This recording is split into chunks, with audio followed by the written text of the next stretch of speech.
am your host, Kemi Amin, and this is Who Are You? A podcast on purpose. Join me for conversations with people near and far about how they are finding their way, with one simple yet complex question. Who are you? Episode 10. Hey folks, I'm going to do a story time for this episode, and I'll be back with our next guest in next week's episode, so stay tuned for that. This story is called Gratitude. The first quarter of 2021 has been full of wins and losses for many of us. I know I can say that for myself. With that said, I have been working on my gratitude practice. May sound corny, may not, but for me, it works. Verbally giving thanks for what I have has been very restorative for me. This renewed practice came about through a perceived unfortunate experience that I had just before the end of the winter.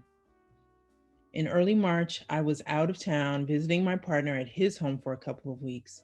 While away, I received an email from my building manager one Saturday evening explaining that our building was broken into and the thief got away with my coat that I ordered and had not picked up yet from the lobby area of my building. We had a camera in the building, so I asked the building manager to send me the recording of the theft. The video showed what appeared to be a young woman breaking into the building with some sort of tool and then walking over to my package and opening it up, pulling out my coat very slyly, assessing it, and then slipped into the night with my coat in hand.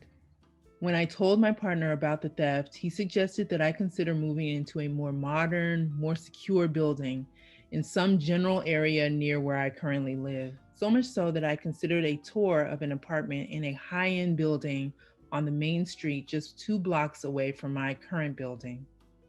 For context, my current building, built in 1914, over 100 years old, is pretty well maintained, unbelievably cheap rent, 1 bedroom, full kitchen, 1 full bathroom, tons of storage space, and great light and a decent view. A more modern apartment with the same square footage would easily go for 3 times my current rent. In fact, that modern apartment building blocks away from my current building is literally 3 times my current rent. I figured, why not? I could make the rent work if it was really an impressive place. And honestly, I just had this hunger for change. So I went on the tour. And now I like a modern aesthetic as much as the next senior millennial, but I was not impressed, folks. No personality, a washer and dryer unit, that was a plus, but a much smaller footprint and a terrible view. It just didn't feel like home, my home. That was the aha moment.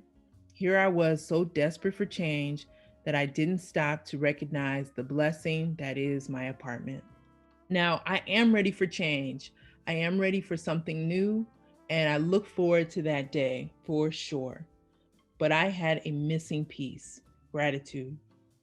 My apartment has gone through so many phases over the 6 years that I've been here, and it is finally at a place where it feels complete. I hadn't taken the time to say, well, thank you. Thank you for being my sanctuary, where I feel safe, where I lay my head, where I watch YouTube clips of The Wire, where I exercise, where I laugh, cry, dance, work, sing, eat, love. The morale of the story is, don't forget to say thank you. Until next time, I'm Kemi.